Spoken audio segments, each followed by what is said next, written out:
Selamat datang di Kupas Firman, firman Tuhan untuk menguatkan hidupmu. Kalau hidupmu makin berat, jangan langsung menyerah. Bisa jadi itu tanda mujizat Tuhan makin dekat. Menghadapi masa sukar, kita sudah melewati 7 bulan lebih masa pandemi, dan saya tahu bahwa setiap kita bingung ke depan akan seperti apa. Dan juga ada orang yang berkata pandemi akan sampai tahun depan. Tapi dengar baik, jangan berhenti berharap pada Tuhan. Percayalah bahwa Tuhan tidak akan tinggalkan kita. Hari ini saya akan share tentang 3 don't bagaimana menghadapi masa sukar. Don't yang pertama, don't lose faith. Jangan kehilangan iman. Mari terus berharap sama Tuhan. Mazmur 43 ayat 5 berkata begini. Mengapa engkau tertekan, hai jiwaku? Dan mengapa engkau gelisah di dalam diriku? Berharaplah kepada Allah, sebab aku bersyukur lagi kepadanya, penolongku dan Allahku. Hari-hari ini jiwa kita tertekan, kita gelisah. Tapi firman Tuhan katakan, berharaplah kepada Allah. Bersyukurlah kepada Dia, karena Dialah penolong kita. Allah yang tidak pernah terlelap. Tuhan yang gak akan pernah meninggalkan kita. Terus harapkan kasih karunia Tuhan dalam hidupmu. Mohonkan penyertaannya dan kemurahannya. Kalau kita betul-betul punya iman kepada Tuhan, kita percaya bahwa Dia ada dan Dia menyertai kita. Saya diingatkan bahwa di dalam hidup ini kita harus terus percaya bahwa mujizat itu masih bekerja sampai hari ini. Kalau Anda orang-orang yang percaya kepada Tuhan, tahukah Anda mujizat itu masih ada sampai hari ini? Harapkan mujizat Tuhan. Setiap orang mengalami pengalaman mujizat yang berbeda dari Tuhan. Para pahlawan iman mengalami mujizat-mujizat yang luar biasa di zaman-zaman yang berbeda. Di dalam hidup mereka, mereka menyaksikan penyertaan Tuhan dan mujizat yang begitu nyata. Nuh mengalami mujizat ketika ia dan keluarganya diselamatkan di dalam bahtera yang Tuhan suruh dia bangun. Abraham mengalami mujizat bagaimana dia yang sudah sangat tua renta dan istrinya yang sudah tidak lagi haid bisa melahirkan anak yang dijanjikan Tuhan dalam hidupnya. Janji Tuhan dalam hidupnya bahwa dia akan mempunyai keturunan seperti bintang di langit dan pasir di lautan. Dan Tuhan menggenapi itu hari ini.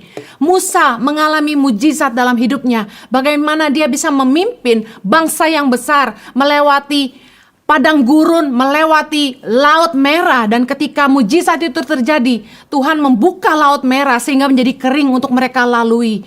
Bahkan tiang awan dan tiang api dari Tuhan menyertai bangsa Israel yang dipimpin Musa waktu itu. Dan juga Tuhan mengirimkan mana dari sorga dan juga burung puyuh sebagai makanan mereka.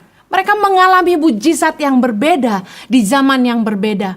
Saya ingin katakan begini, harapkan mujizat dari Tuhan juga bekerja bagi hidup setiap kita.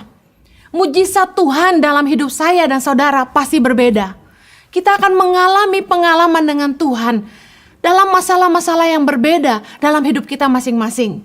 Tantangan hidup saya dan tantangan hidup saudara berbeda. Tapi saya percaya bahwa Tuhan yang sama sanggup mengerjakan mujizatnya seperti dulu dia pernah mengerjakannya dalam hidup Nuh, dalam hidup Musa, dalam hidup Abraham. Tuhan yang sama sanggup mengerjakan mujizat itu dalam hidup kita hari ini.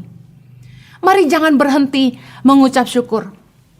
1 Tesalonika 5 ayat 18 berkata, mengucap syukurlah dalam segala hal, sebab itulah yang dikehendaki Allah di dalam Kristus Yesus bagi kamu. Mari terus belajar mengucap syukur dalam segala keadaan, baik dalam keadaan baik maupun keadaan yang kurang baik. Jangan pernah berhenti mengucap syukur. Filipi 4 ayat ke-6 berkata begini, janganlah hendaknya kamu khawatir tentang apapun juga, tetapi nyatakanlah dalam segala hal keinginanmu kepada Allah dalam doa dan permohonan dengan ucapan syukur. Saya sangat percaya bahwa ada kuasa dalam ucapan syukur. Mari kita lihat Yesus. Yesus selalu mengucap syukur. Sebelum melakukan mujizat, Yesus kerap kali bersyukur kepada Bapa. Ketika Yesus membangkitkan Lazarus yang mati, Yesus menengadah ke atas dan berkata, Bapa, aku mengucap syukur kepadamu karena engkau telah mendengarkan aku. Bahkan ketika Yesus memberi makan 5.000 orang hanya dari 5 roti dan 2 ikan. Yesus mengambil roti itu, mengucap syukur, lalu membagi-bagikannya. 5.000 laki-laki kenyang. Firman Tuhan menceritakan bagaimana di dalam pelayanan Yesus, dia selalu mengucap syukur, menengadah ke atas dan mengucap syukur, dan mujizat itu terjadi dalam pelayanannya. Keterlibatan Tuhan dalam hidup kita membuat hasil usaha kita berlipat ganda. Kalau dengan kemampuan kita sendiri kita hanya bisa menghasilkan 10, percayalah bersama dengan Tuhan di dalam mujizatnya, dia memampukan kita untuk menghasilkan 1.000. Jangan menyerah, terus berharap kepada Tuhan. Percayalah bahwa mujizat itu masih bekerja hari ini. Bu Heni, sampai kapan? Kapan Tuhan mendengar? Jangan pernah berhenti berseru kepada Tuhan. Jangan pernah lelah untuk mencari Tuhan. Dan terus libatkan Tuhan dalam apa saja yang kau kerjakan.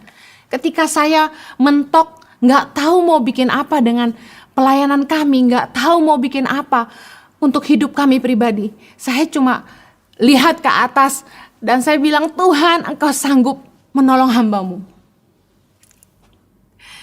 Ketika saya merasa kecil dan merasa gak mampu, saya hanya selalu ingat bahwa Tuhan sanggup melakukan jauh lebih besar dari apa yang saya sanggup doakan maupun pikirkan. Saya percaya kalau Tuhan dilibatkan ketika kita butuh pertolongan, butuh hikmat, Tuhan akan memberikan belas kasihannya dan menyatakan apa yang harus kita kerjakan dalam hidup kita. Don't lose faith, jangan kehilangan iman, terus berharap sama Tuhan. Don't yang kedua adalah don't give up, jangan menyerah. Jangan menyerah, keep fighting, terus berjuang, terus berusaha. Miliki fighter mentality. Miliki mentalitas seorang pejuang yang pantang menyerah. Ayo anak-anak muda. Ayo para businessmen. Be creative. Beranilah untuk mengeksplor segala kemungkinan yang bisa dikerjakan. Explore all possibilities. Coba lihat apa yang bisa kita mulai lagi. Apa yang kita bisa buat. Bisnis apa. Kekreativitasan apa yang harus kita ciptakan. Saya lihat teman-teman saya yang terus berjuang dan tidak menyerah. Mereka yang tadinya punya pabrik tekstil hari ini, mereka beralih bikin APD, bikin masker. Bahkan di tengah mereka harus berjuang untuk hidup mereka sendiri, justru orang-orang ini masih punya waktu buat mikirin Tangan Pengharapan dan kasih ide terus sama saya. Dengar baik. Jangan berhenti berkreativitas. Ayo berusaha. Kalau saudara perhatikan di Tangan Pengharapan, saya dan suami terus berusaha untuk menggalang dana dengan menciptakan berbagai produk merchandise. Kami pernah mencoba membuat sabun cuci tangan, sabun cuci piring dan lain sebagainya. Ternyata pengirimannya agak susah. Kalau keluar Pulau Jawa agak sulit. Kemudian penjualan kalah saing dengan merek-merek lain. Sementara untung yang kami peroleh sangat tipis. Dibandingkan upaya yang kami lakukan, untungnya nggak seberapa. Akhirnya kami putuskan untuk dihentikan. Khusus lain untuk sabun-sabun cuci piring, sabun pembersih lantai, dan sabun cuci tangan, kami hentikan. Karena kurang menguntungkan dan kurang jalan.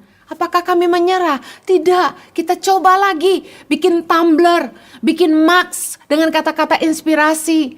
Kita coba lagi bikin jaket hoodie seperti yang saya kenakan ini. Dan puji Tuhan, batik jaket hoodie yang kami buat laku keras. Kemudian kami mulai bikin sekarang sweater, kami bikin dress dengan hoodie dan sebagainya. Kami coba berpikir terus apa yang kami harus lakukan. Kalau dipikir-pikir di masa pandemi, orang gak beli baju banyak. Karena mereka sedikit yang keluar rumah untuk pergi bekerja di kantor karena rata-rata stay at home. Tapi kami bingung mau usaha apa lagi. Oh, yang jalan mungkin makanan. Masalahnya kita gak ada orang yang jago masak di yayasan. Kita pernah coba anak-anak diajarin bikin donat dan jual, nggak jalan. Hasil donatnya nggak konsisten. Baru-baru ini ada teman yang ngajarin anak-anak bikin martabak. Tapi dipikir-pikir kita mau coba jualan martabak sampai berapa loyang buat kasih makan 5.000 anak di Indonesia. Saya katakan begini, kita harus terus berusaha. Tapi bersama dengan Tuhan, kita bisa lakukan hal-hal yang luar biasa. Yuk, jangan menyerah. Terus upgrade diri kita. Upgrade yourself. Saya mau katakan begini, kalau sebuah perusahaan terpaksa memecat separuh dari karyawannya, katakan 20 orang harus dipecat 10 orang. Saya percaya 10 orang yang dipertahankan adalah 10 orang yang terbaik yang mereka punya. Only the best will survive. Hanya yang terbaik yang akan bertahan. Jangan berhenti belajar, jangan berhenti mengupgrade dirimu. Kerjalah lebih teliti, belajarlah lebih banyak, pertajam keahlianmu, sehingga engkau jadi orang yang dibutuhkan perusahaan itu. Tanpa kamu gak bisa. Yuk mulai upgrade diri dan punya target. Saya harus bisa jadi karyawan yang dibutuhkan perusahaan. Sampai istilahnya gak ada saya gak jalan. Gak ada saya gak bisa. Bagi usaha-usaha yang gak jalan, para pengusaha jangan menyerah. Mari terus berusaha untuk do self-evaluation. Mungkin ada hal-hal yang perlu diperbaiki, ada sistem yang harus di-upgrade, ada pengeluaran yang bisa dipangkas supaya mengecilkan pengeluaran perusahaan. Pakai waktu luang saat-saat ini, di saat bisnis agak sepi, untuk melakukan perbaikan-perbaikan mungkin, pembaharuan-pembaharuan yang biasanya tidak sempat dikerjakan karena toko ramai, karena restoran ramai. Biasanya kalau restoran atau toko itu ramai pengunjung, ramai pembeli, biasanya udah mulai turun standar kebersihannya. Mulai nggak jaga kualitas lagi. Udah banyak kecoa, udah banyak tikus, biasanya begitu. Tapi ketika saat-saat ini kita punya waktu luang, toko nggak rame, restoran nggak rame, ayo pakai waktu ini untuk upgrade. Perbaikan-perbaikan dilakukan, mulai membersihkan yang perlu dibersihkan, mulai upgrade menu, mungkin mulai pikirin konsep-konsep online, mulai konsep delivery, konsep makanan sehat. Menarik sekali ketika orang-orang yang begitu tajam mengerjakan online business dan terus upgrade diri, belajar, ikut workshop, ikut digital marketing, seminar, webinar, dan sebagainya. Mereka menjadi sangat luar biasa. Bisnis mereka keren banget. Bahkan salah satu teman cerita penjualan mereka sampai 1.000 sales per hari di masa pandemi. Saya nggak ngerti itu gimana caranya. Tapi mari jangan menyerah. Hal-hal yang kita bisa lakukan di saat kita punya waktu, yaitu belajar, mengupgrade sistem dan sebagainya, perlu kita pikirkan di masa-masa ini. Mari kita baca sama-sama dalam Amsal 2 ayat yang ke-6 sampai 11. Karena Tuhanlah yang memberikan hikmat. Dari mulutnya datang pengetahuan dan kepandaian. Ia menyediakan pertolongan bagi orang yang jujur. Menjadi perisai bagi orang yang tidak bercela lakunya. Sambil menjaga jalan keadilan dan memelihara jalan orang-orangnya yang setia. Maka engkau akan mengerti tentang kebenaran, keadilan, dan kejujuran. Bahkan setiap jalan yang baik. Karena hikmat akan masuk ke dalam hatimu, dan pengetahuan akan menyenangkan jiwamu. Ayat 11, kebijaksanaan akan memelihara engkau, kepandaian akan menjaga engkau. Jadi di poin yang pertama saya katakan don't lose faith. Terus berharap kepada Tuhan, terus mengandalkan Tuhan. Terus terlibatlah di dalam apa yang Tuhan mau. dalam hidupmu. Dengar baik, karena dari Tuhanlah kita akan beroleh hikmat, pengetahuan, kepandaian, dan pertolongan. Tuhanlah yang akan mengajarkan kepada kita setiap jalan yang baik. Apa yang harus kita lakukan untuk memperbaiki diri kita? Apa yang harus kita kerjakan untuk menghadapi masa-masa sukar? Saya percaya orang yang betul-betul bersih kelakuannya, jujur, kata firman Tuhan, Tuhan menyediakan pertolongan bagi mereka. Masa-masa sulit ini akan jadi sebuah filter. Masa ujian, orang-orang yang teruji, jujur, selalu memberikan yang terbaik, selalu memberikan barang yang berkualitas, mereka yang akan tetap dipercaya orang banyak. Saya juga ingin mengencourage setiap kita untuk yuk suami istri jangan menyerah di dalam menghadapi masa sulit. Ada sebuah pertanyaan yang masuk kemarin kepada saya ketika kami Impact Family Gathering. Bagaimana menghadapi suami yang curhat terus, mengeluh terus tentang kerjaannya, tentang tantangan dalam usahanya. Sedangkan istri juga udah sumpek, merasa jadi tong sampah. Saya mau katakan gini, masa sulit ini merupakan masa di mana kesetiaan kita sebagai pasangan diuji. Budayakan perkataan yang positif kepada pasangan kita. Tahukah Anda bahwa perkataan yang membangun itu membangkitkan semangat? Saya encourage untuk para istri tetap mensupport suaminya dengan memberikan kata-kata yang membangun. Pasti sebagai suami yang adalah pencari nafkah, yang harus menghidupi keluarga, tanggung jawab yang begitu besar di pundak mereka tidaklah mudah. Mari mengencourage para suami untuk terus berjuang, terus semangat. Bahkan istri-istri, mari mulai bantu suamimu. Jangan hanya diam saja. Tahukah Amsal 18 ayat 14 berkata gini, orang yang bersemangat dapat menanggung penderitaannya. Tetapi siapa yang akan memulihkan semangat yang patah? Ayo jangan patahkan semangat pasanganmu. Bangkitkan, karena kalau mereka semangat, apapun penderitaan mereka, mereka bisa tanggung, kata firman Tuhan. Waktu kami gak bisa pelayanan kemana-mana dan otomatis income kami berhenti, saya katakan gini sama Jojo. Saya bilang, Jo, aku lebih senang kamu sering di rumah bersama dengan kami.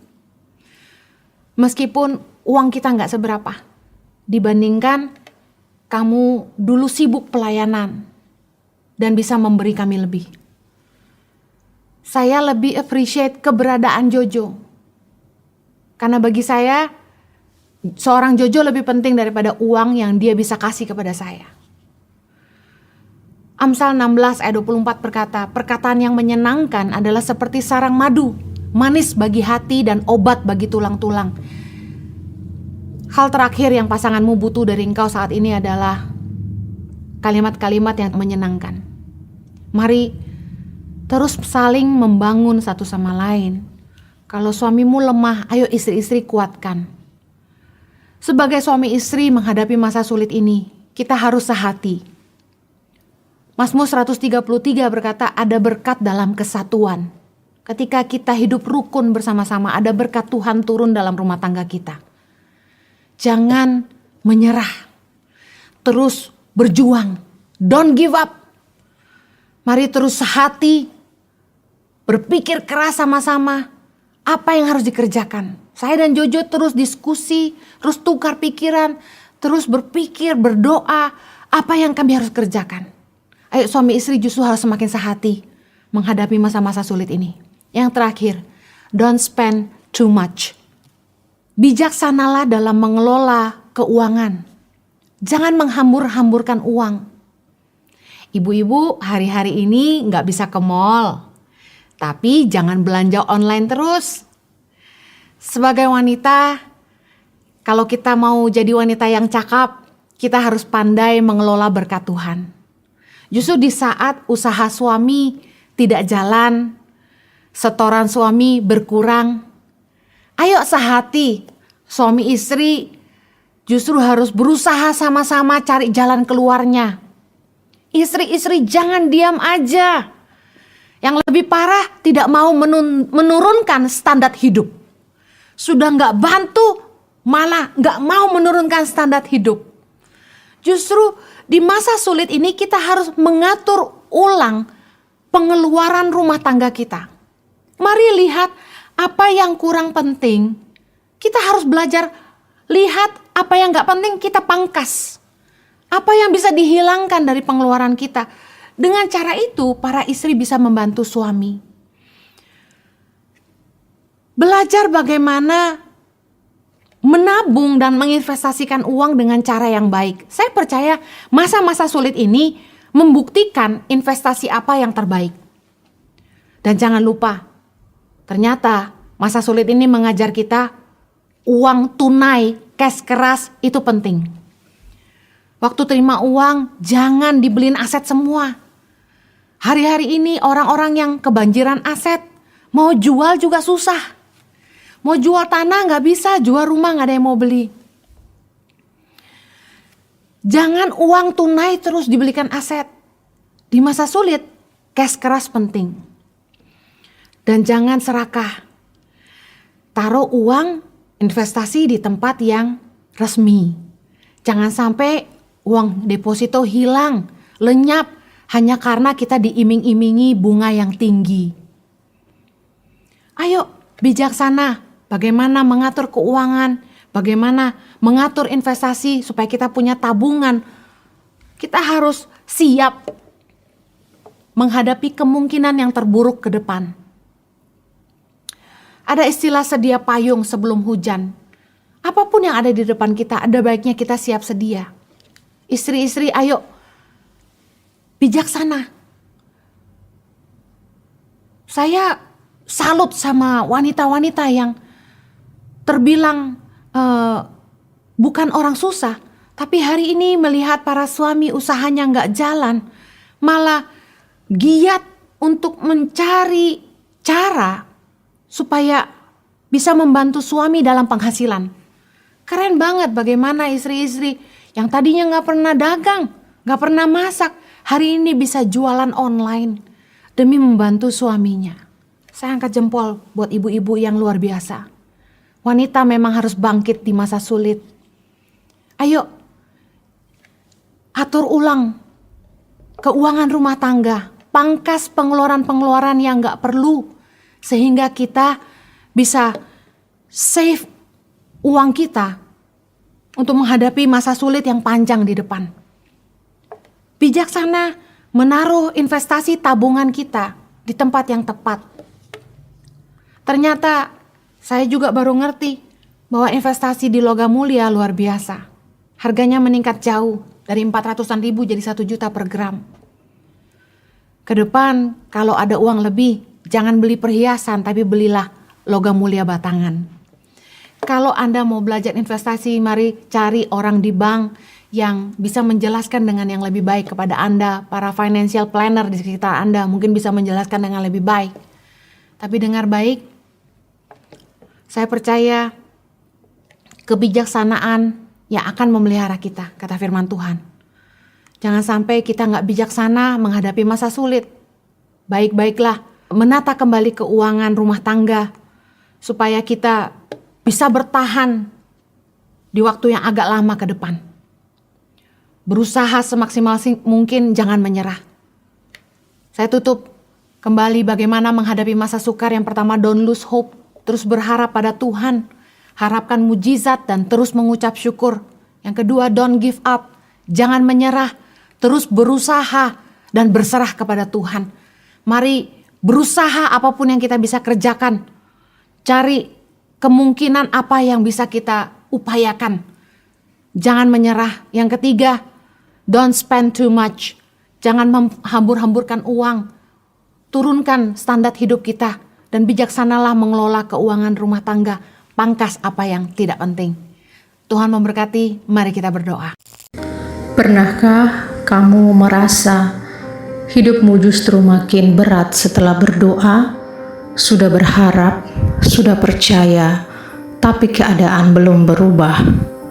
Masalah datang bertubi-tubi, hati lelah, pikiran penuh, dan kamu mulai bertanya, "Tuhan, kenapa harus seberat ini?" Tapi tahukah kamu, seringkali sebelum mujizat terjadi, Tuhan mengizinkan kita melewati proses yang tidak mudah. Sebelum laut terbelah, bangsa Israel harus berdiri di depan jalan buntu. Di depan mereka Laut Merah, di belakang mereka tentara Mesir.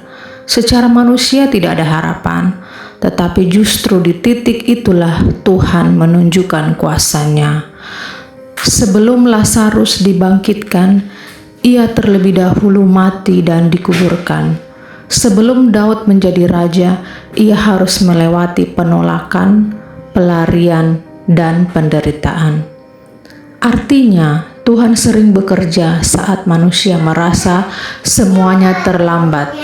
Mungkin hari ini kamu sedang ada di fase itu. Doamu belum dijawab, keuangan belum pulih, keluarga belum berubah, hatimu masih terluka. Tetapi jangan langsung menyerah, karena bisa jadi Tuhan sedang mempersiapkan sesuatu yang lebih besar daripada yang kamu bayangkan. Kadang Tuhan tidak langsung mengangkat masalahmu karena Tuhan sedang menguatkan imanmu.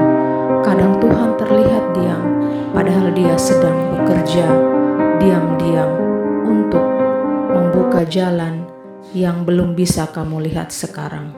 Ingat ini, mujizat terbesar sering lahir dari situasi yang paling mustahil. Jadi, jangan berhenti percaya hanya karena keadaan belum berubah. Jangan meninggalkan Tuhan hanya karena jawaban belum datang. Tetap berdoa, tetap setia, tetap percaya, karena saat waktunya tiba, Tuhan bisa mengubah keadaanmu dalam sekejap. Air mata yang selama ini jatuh tidak sia-sia, pergumulanmu tidak pernah luput dari perhatian Tuhan, dan badai yang sedang kamu lewati hari ini bukan akhir dari hidupmu. Sebab sebelum mujizat terjadi, kamu memang akan melewati proses ini. Tetap percayalah, Tuhan tidak pernah terlambat. Terima kasih sudah menonton. Tuhan Yesus memberkati.